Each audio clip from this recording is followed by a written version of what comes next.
last BT Daily, I was talking about the State of the Union address President Barack Obama is giving this week before the combined houses of the United States Congress.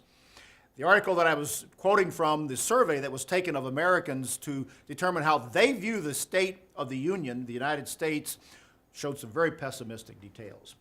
In the major categories, such as health care, 71% of those polled were very, very negative about the state of health care. The economy, 74% negative. Jobs, 78% negative.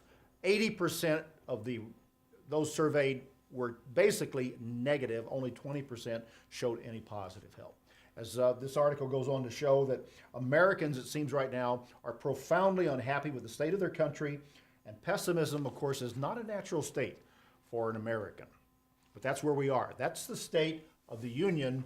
But as I was asking, what's the state of our Union, of our life? We can't do a whole lot about this, and sometimes it impacts us more than we like to realize. But we can't do a whole lot about that. We can focus on it, and we get very discouraged, but that's not the point.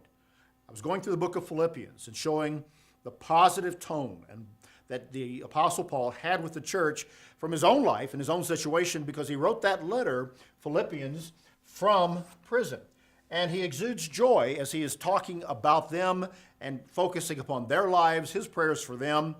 And what Paul does in this letter throughout, especially in the first few verses, is he does something. He takes and he flips around what is a very negative situation for him. And I think there's a point for you and I to learn about this. And when we find ourselves at times, things haven't gone wrong, there's been a setback, if we really think about it, ask God for the help to see ourselves where we are, what we can do, and then asking for his intervention, we can do like Paul did, and we can do a flip on our situation, at least in how we look at it and begin to work and deal with it to some positives and leverage ourselves into a better position. And that's what Paul did.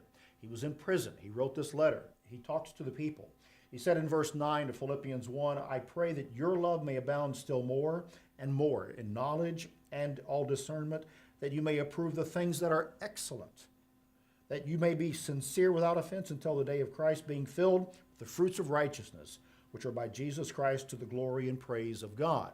Positive, upbeat instruction and encouragement that is pouring forth out of Paul's pen in these verses here. But notice what he says next, and keep in mind that he's in prison. In verse 12, Paul says, I want you to know, brethren, that the things which happened to me have actually turned out for the furtherance of the gospel. And he was in prison, and he said, because it has become evident to the whole palace guard, those who were watching over him during his imprisonment, and to all the rest, that my chains are in Christ. Paul was in chains, didn't have the freedom of movement in his life at that point in time, and yet he saw that those chains worked good things for God's service and God's work at that moment in his life at that time. We're not in prison. At least as you're watching this right now, I'm not in prison. Sometimes we can be imprisoned in our own mind with discouragement, inferiority, other problems, and what we've worked ourselves into. And those can be mental chains that we need to break from. We need to break loose and change our lives. This positive approach that the Apostle Paul does here, I think, gives us a key. He flipped his situation. Being in prison, he recognized that it had benefit for him to teach others about God, about Jesus Christ. It also gave him time just to sit and write a letter like this, a letter of encouragement that could go out, that lived in the minds of the people then, and it lives in your mind and mine today as we read the fruits of this letter. Take a lesson from Paul. Do a flip of your situation. Begin to leverage where we are, what's going on, in a positive way, and pray and ask for God's discernment to be able to see that. The state of our union, what is it? The country, the United States, can be having some problems right now, and we can focus on that and be kind of bad.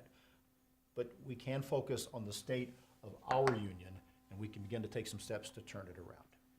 Take a lesson from the Apostle Paul here in Philippians, and let's make that our goal. That's BT Daily. Join us next time.